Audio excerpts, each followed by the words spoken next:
Avatar: The Last Airbender, it's getting good reviews, but that doesn't mean those collector boxes are selling, and that also brings around a conversation we need to talk about in today's video about future collector box prices.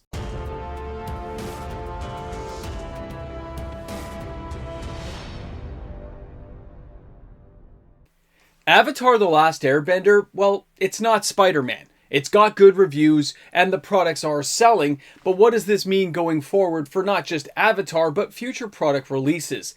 Welcome back everyone, mtgnews here, and thank you again for hanging out today for another video. Now it's interesting to see that negativity of Spider-Man that kind of carried forward for a long time kind of being brushed aside when we actually have the release for Avatar. The cards are well built, constructed, mechanics are being well received, and a lot of players are enjoying the new cards. But that doesn't mean that everything's hunky-dory in the world of Avatar as well as future releases. A lot of players have got some, well-founded griping going on about the prices, especially for those collector boxes and what it means to try to be a player in today's world of Magic the Gathering. When you look at upcoming releases and you're excited about an in-house IP, a new Universes Beyond product, a secret lair, no matter what product line you're looking at, a lot of players are going to comment on the pricing of those products and this overall just negative feel of where the pricing has been going for a lot of players out there. Now, I understand from both sides of that fence where we're going to find ourselves. The players who think cards should be really cheap, the players who think cards should be really expensive, the players in between just trying to enjoy the game and don't really care about the other two sides. No matter where we fall in this, guys, it's going to be an argument, it's going to be an uphill battle. But the one thing I think a lot of players are going to agree on is the radical pricing differences we've seen with this last couple of years. You can't say it's as cheap and as easy to play as it used to be. And when you look at those collector boxes, let's face it, they are a far cry from where they were a number of years ago. These are no longer $299 boxes, $309, $319, $329. This is something entirely different. And it's not just been happening to Universes Beyond, although that seems to be the extreme. It's happening even in the regular stuff, like Lorwyn Eclipse, the upcoming set. We've already seen such a radical shifting in pricing that players aren't sure where they should be buying, what's considered a good price, and that's not Wizards of the Coast's fault. That's where things get interesting. Is Wizards is setting an MSRP on their products, we kind of know what it should cost. Like when you look at Avatar: The Last Airbender, it should be around $450 US per box. Some of those prices have been higher, of course, because it's capitalist world. If it's a good product in short supply and the demand is high, well, the price is going to be higher. But on the same note, it can go lower. You may have your MSRP, but if that product is not selling well, they can let it go for below MSRP when they need to clear things out to make room.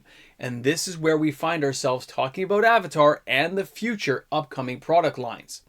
Because unlike what just happened with Final Fantasy this year, or even sets like, Edge of Eternities, Tarkir Dragonstorm, Spider-Man has set off a little bit of a spiral in terms of how players are reacting when they see those higher prices. If the cards are not stacked inside of a new upcoming release to guarantee some chance of a future value, players are taking a step back and reevaluating their positions on how they feel, not only about collector boxes, but the boxes in general. We saw this a few years back, and it's making a resurgence. Will players go back to just buying singles? What's going to draw them into buying a box, and what makes it worthwhile? Now, I want to show you guys a couple things, so just take a look at this and we'll decide how we feel after the end of these couple of slides.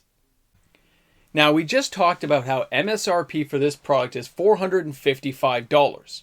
Now, when we look, of course, on TCG Player, the lowest sales here are $515. That means there is profit being made above MSRP from Wizards of the Coast, and people are still willing to pay the piper to get that box. Now, if I showed you guys a price in Canada at $699, guess what that price is?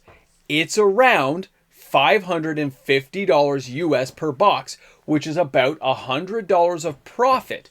Now, this is where it gets interesting. Even though we're in different countries, that profit line is still about $100 a box. Now, if I looked at other stores, though, you would see them still at $700 or $800. That means those stores are making between $200 and $300 a box. They got overhead, they're taking risks, I understand, but that's where the profits are lying, and those boxes are not selling.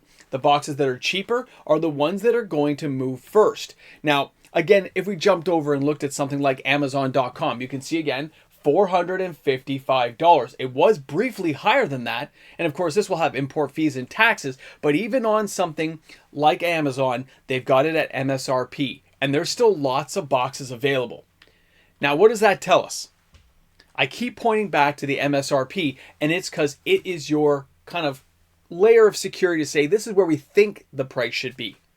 That's the suggested retail price.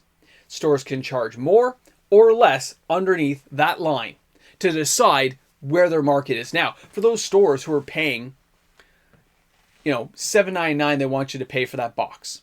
Or you see a store charging $6.99 or $5.99 or $3.99. The boxes that are cheapest are going to sell the fastest. Stores that refuse to lower their prices are going to be stuck with a lot of product. That is why smaller stores have been very, very smart, swift, directly to the point. Buy a case, move on. Buy 2 cases, move 2 cases, move on. They're not willing to take the risk of having stuff sitting on the shelves, which is why all the smaller LGSs are completely sold out. The larger LGSs that can afford to take a risk of having a higher price tag, because the smaller stores eventually get sold out.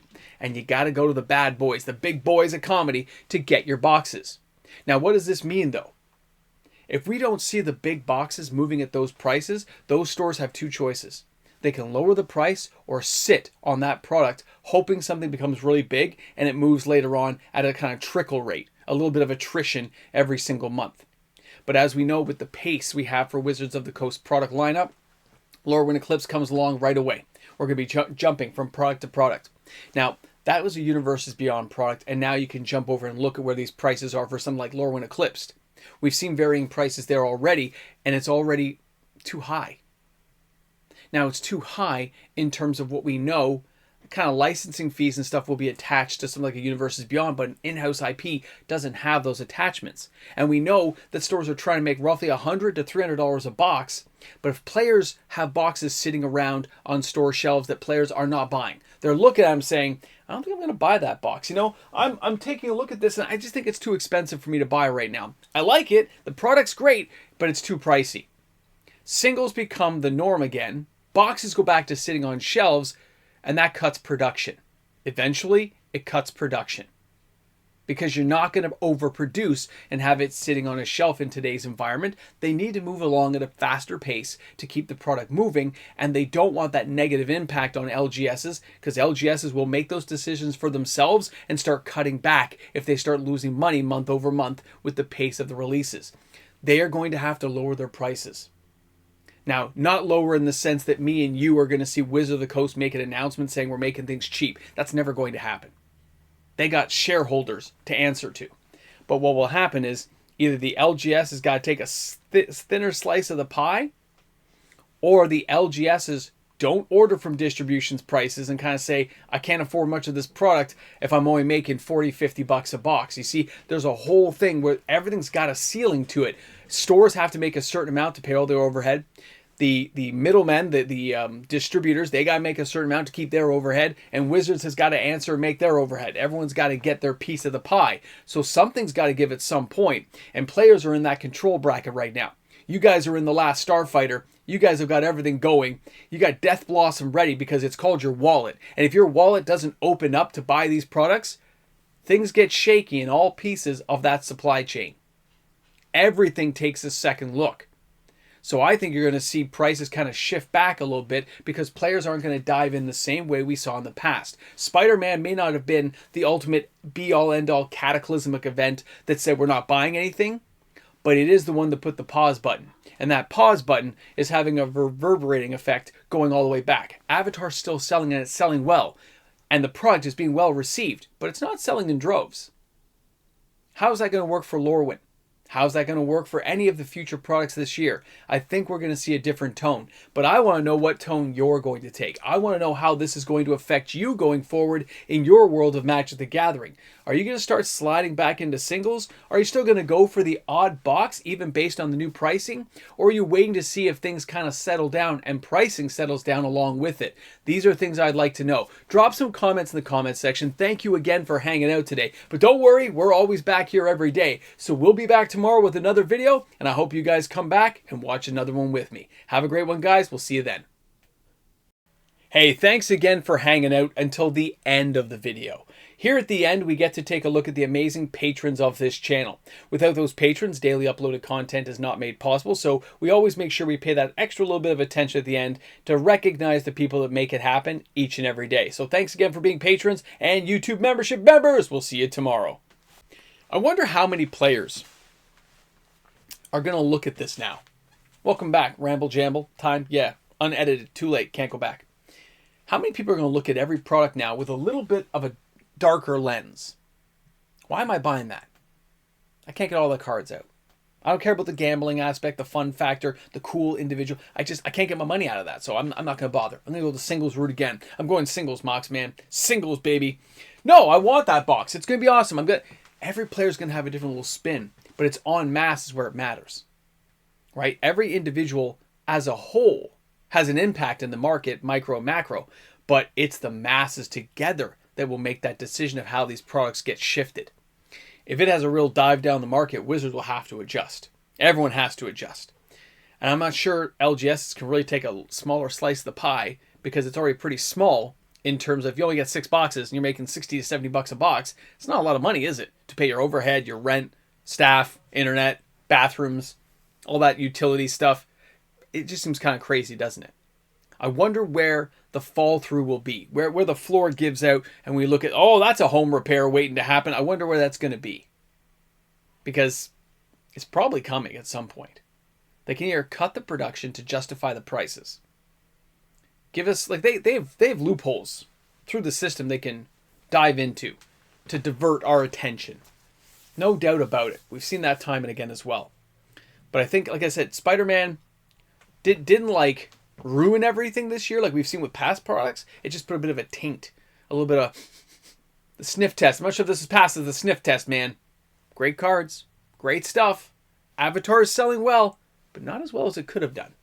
There's some big stuff inside this set. I think, we're just getting a miss on because of what happened with Spider-Man.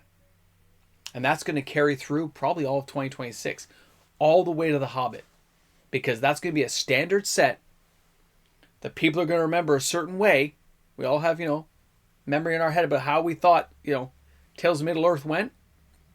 And if that pricing is anywhere where I think it's going to be, we're going to have revolt, man. The rebels are going to come. Guys, have a great one.